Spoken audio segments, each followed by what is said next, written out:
마태복음 28장 9절 10절만 같이 읽겠습니다. 찾으셨으면 아멘. 같이 읽어요.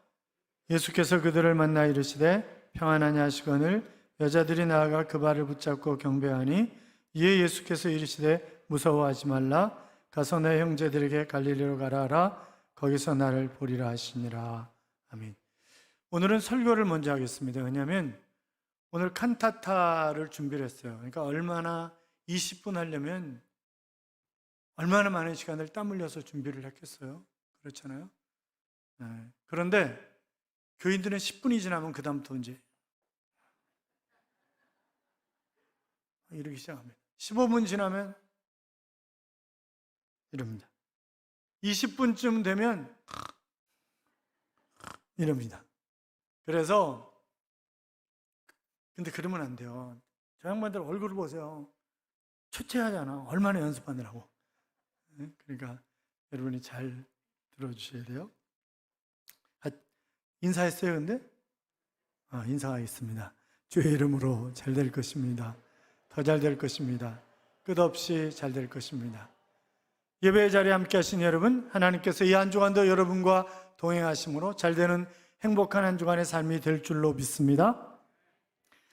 미국 미시간주 호프대 연구팀이 조사한 바에 의하면 남을 용서하는 마음을 가지면 스트레스가 줄어들어서 그래서 건강하게 된다라고 하는 그런 연구 결과를 발표한 적이 있습니다.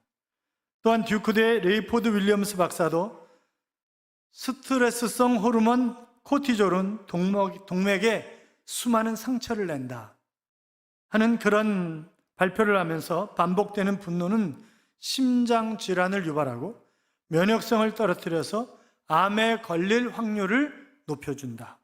그렇게 발표를 했습니다. 여러분, 주변에 보면 화를 잘 내는 사람들 있잖아요.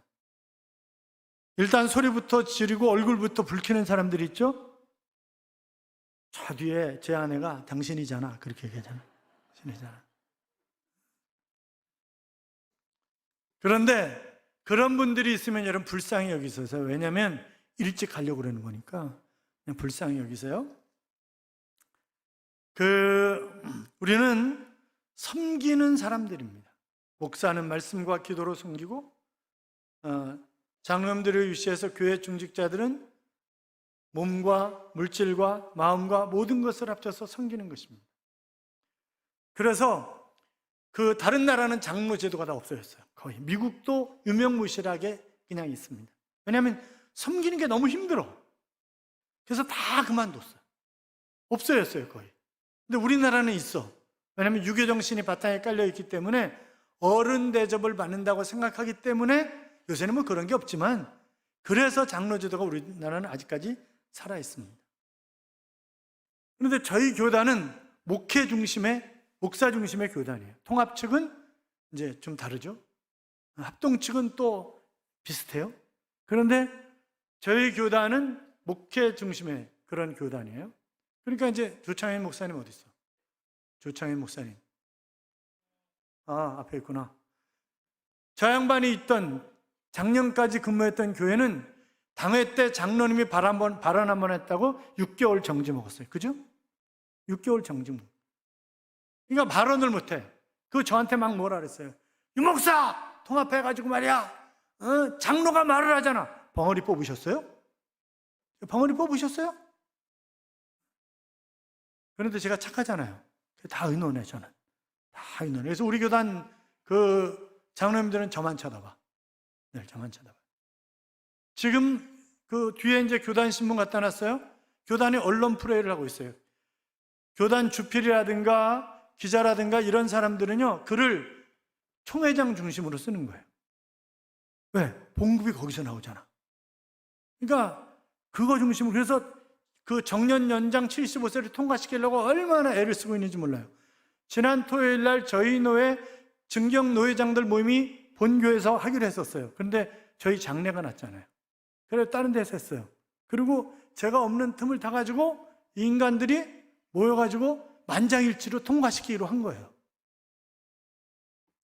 그래서 제가 화요일 날 저희 교회에서 노회했잖아요. 앞에 나가서 뭐라 그랬어요? 기본적으로 양심이 있으라고. 아마 전도사님이 사무실에서 놀랬을 거예요. 왜냐하면 교단의 고참인 목사님한테 이 웃기는 새끼들 아니야. 제가 교인들한테만 욕 안 하지 제가 밖에 나가서 욕을 막 해요. 웃기는 새끼들 아니야 이거. 목사들이 말이야 정신을 차려야지. 지금 밖에서 몇 살에 은퇴를 하는데 75살까지 헤쳐먹겠다고 그래. 도대체 뭐 하는 거야 이거 도대체. 이거 막 난리를 친 거예요. 교인들 생각을 해봐라. 교인들이 한 사람 앞에 20, 30년씩 설교 듣고 그것도 지겨워 죽겠는데 뭘 5년을 더 들으라고 그래 이 인간들아. 이러고 막 제가 소리를 질렀거든요. 그리고 앞에 나와서 똑같이 얘기를 했어요. 정신 차려야지 말이야. 이러고 만장일치로 통과를 시키기로 했다가 그 노예 정회의원 41명이 참석했는데 그래도 다 자기 입장은 이제 60대 중반을 넘어가고 70 가까이 가니까 은퇴할 때 가까이 가니까 자기 입장대로 막 도장을 찍는 거예요. 이거 하는 거예요. 그래가지고 75세 연장 25표, 반대 15표, 만장일치가 안 됐어요. 반대 15표, 기권 1표. 그런데 이게 전국 노예가 수의를 다 해야 돼요. 노예 과반수 이상 찬성, 그 다음에 투표한 사람 3분의 2 이상 찬성돼야 법이 통과되는데 통과될지도 몰라요.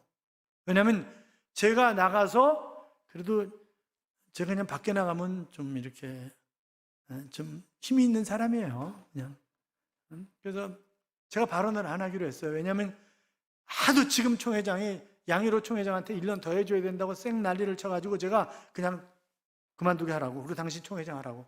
대신에 내가 당신 적극적으로 도와주겠다. 그리고 내가 당신 하는 일에 반대하지 않는다. 그래가지고 제가 반대를 못하는 거예요.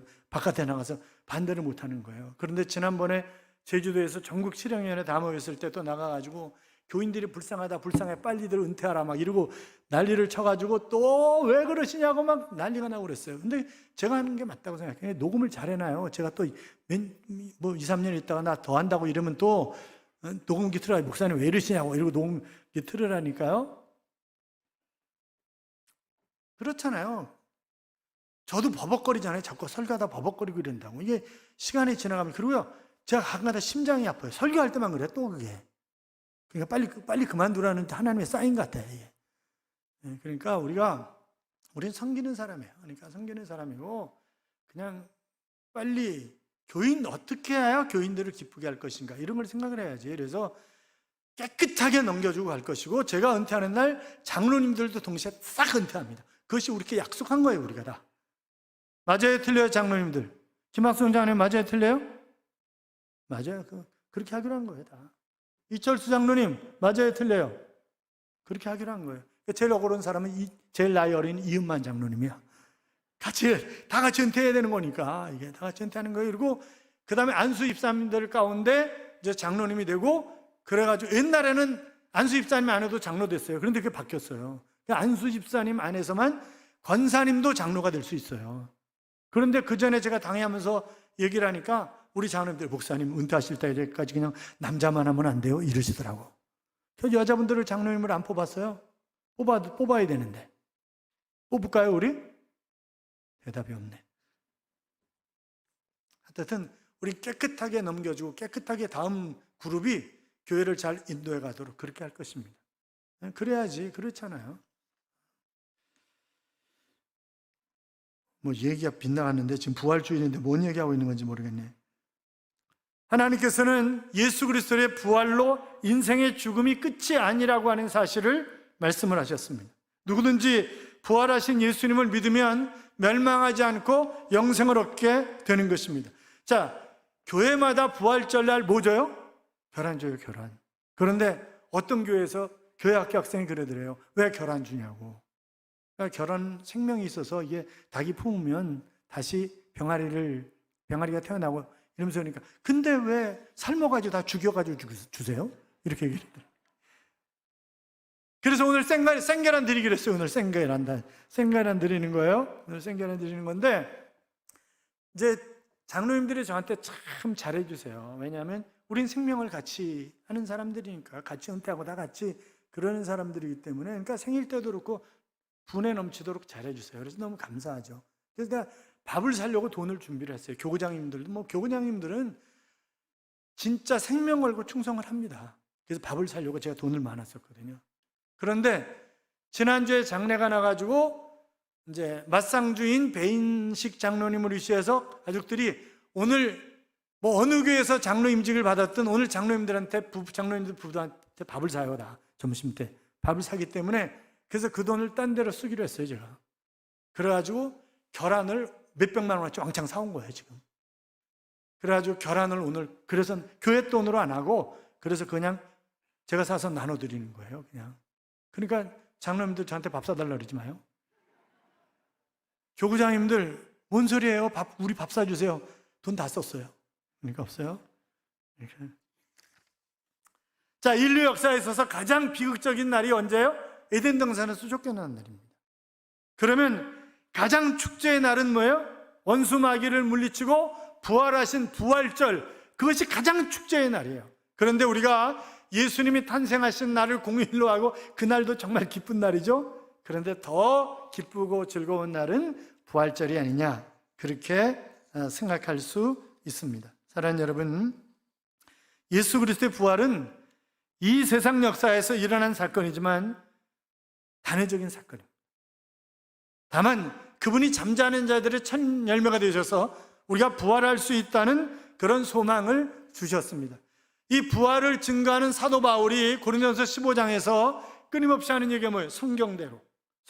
그분은 성경대로 살아나셨다는 거예요. 말씀대로 살아나셨다는 거예요. 오늘 마태복음도 마찬가지잖아요. 말씀대로 살아나셨다 그랬잖아요. 그러면서 게바에게 보이시고, 게바는 베드로예요.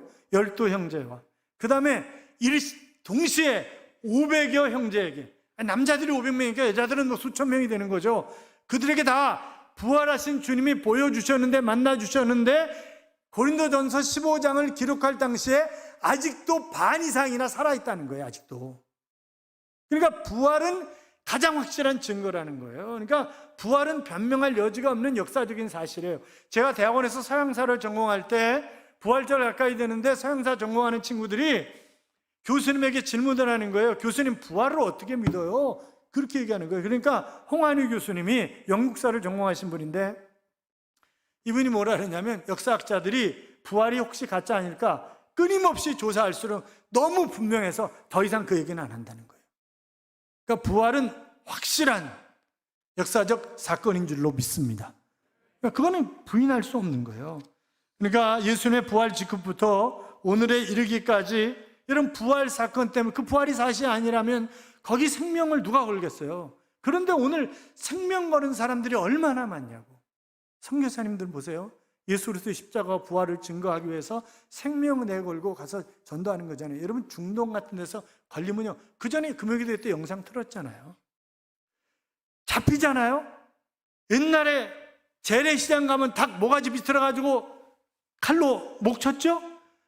도끼로 목을 쳐, 도끼로. 그리고 그냥 살아있는 사람 불로 태워 죽여. 예수 믿는다고. 그런데도 붙잡힐 각오하고 하는 거예요. 그게 부활이 가짜라고 한다면, 십자가가 내 죄 때문에 한 것이 아니라고 한다면 그러겠냐고. 그렇잖아요. 그렇게 할 수가 없는 거지, 그거는. 그러니까 생명 걸고 하는 거예요. 응? 여러분, 만약 그 전에 석가모니의 뼈가 발견됐다고 전 세계 불교인들도 그렇고 뭐 세상이 난리가 났습니다. 예수님의 뼈가 발견됐다 그러면요, 기독교 끝나는 거예요. 그날로 끝나는 거예요. 그렇잖아요. 왜? 기독교는 부활의 바탕 위에, 부활이라고 하는 진리의 바탕 위에 세워진 것이 기독교이기 때문에 만약 부활이 가짜다, 기독교 존재할 수가 없습니다. 존재할 수가 없는 거예요. 그러니까 부활은 분명한 그 역사적 사실이고, 우리가 부활하신 주님이 지금 하나님 보좌 우편에서 말할 수 없는 탄식으로 우리를 위해서 기도하실 뿐만이 아니라 산자와 죽은 자를 심판하러 오시리라, 그렇게 말씀하셨습니다. 자, 그런데 이제 우리가, 여러분, 몇 년이나 더 살 것 같으세요? 몇 년이나? 아마 의학과 과학이 발달해가지고 앞으로 100년 후면 몇 년이에요? 2122년까지 살아있을 것 같은 사람 한번 손 들어보세요. 살아있을 사람이 있을지도 몰라요. 이제 점점 발달하면. 그렇잖아요? 그런데 200년을 살든 300년을 살든 주님이 재림하시지 않으면 언젠가는 죽는 거예요, 그거는. 그렇잖아요. 근데 주님이 재림하시면요, 우리는 공중에 들리움을 받는 거예요. 먼저 죽은 자들이 일어나고, 또 주님이 또 뭐라 그러셨어요? 살아서 믿는 자는 영원히 죽지 아니하리라. 자, 같이 따라해요. 나는 영원히 죽지 않는다. 나는 영원히 죽지 않는다. 나는 천국으로 이사간다. 믿으십니까? 나는 천국으로 이사가는 거예요. 여러분, 죽음이라는 게 뭐예요? 육체와 영혼이 분리되는 게 죽음이에요. 그러면 육체는 흙으로 왔기 때문에 흙으로 다시 돌아가는 거예요. 영혼은요, 하나님께로부터 왔기 때문에 하나님께로 가는 거예요. 그러니까 예수 그리스도를 구주와 주님으로 영접한 사람들은 영혼이 하나님 품으로 가지만, 그러나 육체는 아니요, 벌 받는 대로 가는 거예요. 벌 받는 대로. 그리고 주님이 재림하실 때 먼저 간 그런 성도들이 주님과 함께 오는 거예요. 그리고 우리가 공중으로 들려움 받고 공중에서 혼인잔치가 벌어지고 영원토록 왕노로 타리로다, 그렇게 말씀하셨습니다. 그러니까 우리가 예수 잘 믿은 거죠. 아니, 예수 믿는 것도 믿음을 주어서 가능한 거지, 그게 내 맘대로 안 되는 거잖아요. 그게 쇠뇌한다고 되는 게 아니에요, 그게. 그러니까 부활이 안 믿어지는 사람이 있어. 교회에 안 나오니까 부활이 안 믿어진대. 그러면요, 믿음을 달라고 기도를 해야 돼요. 부활이 믿어지도록 믿음을 달라고 기도해야지. 그러니까 부활은 확실한, 빼도 박을 수 없는 확실한 증거들이 너무 많기 때문에 다시는 역사자들이 그 얘기 안 한다니까요. 제가 역사 전공한 사람이에요. 그러니까 다시는 그 얘기를 안 하는 거예요. 자, 부활하신 주님이 제자들에게 나타나셔서 제일 먼저 하신 말씀이 요한복음 20장 19절인데 너희에게 평강이 있을지어다, 그렇게 말씀하셨습니다. 그러니까 부활의 주님이 예수 그리스도를 구주와 주님으로 영접한 주님의 제자들, 그리고 믿음의 식구들에게 주시기를 원하는 것이 뭐예요? 평안이에요. 그래서 요한복음 14장 27절에 보면 내가 너희에게 평안을 주기 위해서 왔노라, 내가 주는 평안은 세상이 주는 것과 같지 않다, 이렇게 말씀하셨어요. 자, 같이 나에게 평강이 있을지어다. 나에게 평강이 있을지어다. 왜? 주님이 평강을 주시기 위해서 오셨으니까. 자, 옆에 사람이 형제면 형제에게 평강이 있을 줄로 믿습니다. 자매에게 평강이 있을 줄로 믿습니다. 같이 인사해요.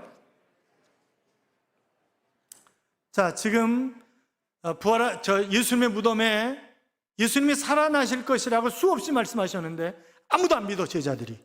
그러니까 여자들이 무덤에 갔어요. 그런데 무덤이 열려 있는 거예요. 그래가지고 그들이 경배합니다. 예수님 만나고 발을 붙잡고 경배하는 것을 볼 수 있는데, 이 경배라고 하는 단어는 엎드려 절한다. 누구에게? 신에게. 그러니까 예수님이 하나님이다, 그런 의미예요. 그리고 10절에 보면 가서 하라. 그러니까 지금 예수님을 경배하는 여인들에게 해야 할 일이 있다는 거예요. 부활의 주님을 만난 사람들이 해야 할 일이 있는데 뭐예요? 가서 부활하신 주님을 증거하는 일을 해야 되는 거예요. 그 일이 우리의 사명이야. 그러니까 내가 존재하는 이유가 뭐다? 바로 부활의 주님을 증거하는 거다. 사랑하는 성도 여러분, 부활하신 주님의 소식을 들으셨습니까? 그렇다고 한다는 마음에 기쁨과 평안이 넘쳐야 합니다. 부활하신 주님을 만나셨습니까? 엎드려 경배하며 그분을 전해야 합니다. 그것이 우리의 사명입니다. 그렇게 살아서 복된 하나님의 자녀들이 되어 주님 오시는 그날 받을 상급이 있는, 칭찬받는 그런 하나님의 자녀들이 되시기를 주님의 이름으로 축원합니다. 같이 기도하겠습니다. 우리 같이 합심해서 부활의 주님 앞에 감사하고 부활의 소망을 가지고 우리도 경배하며 또 사명을 감당하는 삶이 우리의 삶이 될 수 있도록 같이 기도할까요? 살아계신 하나님 아버지, 감사합니다.